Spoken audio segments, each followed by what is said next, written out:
মাথার ব্রেনটা যদি বেশি রোদ না পায়, তাই গরিবের কম দামি বুদ্ধি মাথার মধ্যে রুমাল চাপা দাও। এখানে তো পাহাড় ছাড়া মাটি সেরকম দেখাই মেলা যায় না, রাস্তাঘাট সবই পাকা। আর রাস্তার মধ্যেও তো ইয়াব বড় একটা মনিটর লাগিয়ে রেখেছিল।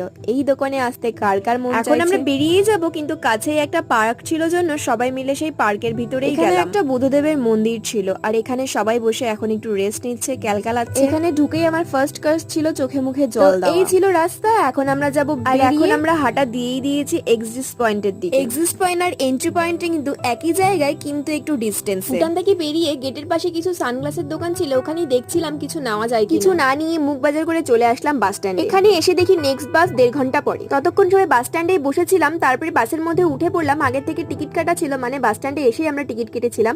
আর ওই যে উঁচুতে মন্দিরটা, ওখানেই আমরা গেছিলাম। যেহেতু আমি শালবাড়িতে যাবো, তাই কোচবিহারে নেমে বাবাকে ফোন করেছিলাম। বাবা তুফানগঞ্জে আমাকে নিতে এসেছিল। আমার ভুটান ট্রিপের ভিডিও এখানেই শেষ হচ্ছে। দেখা হচ্ছে তোমাদের সাথে অন্য কোনো ভিডিওতে। বাই।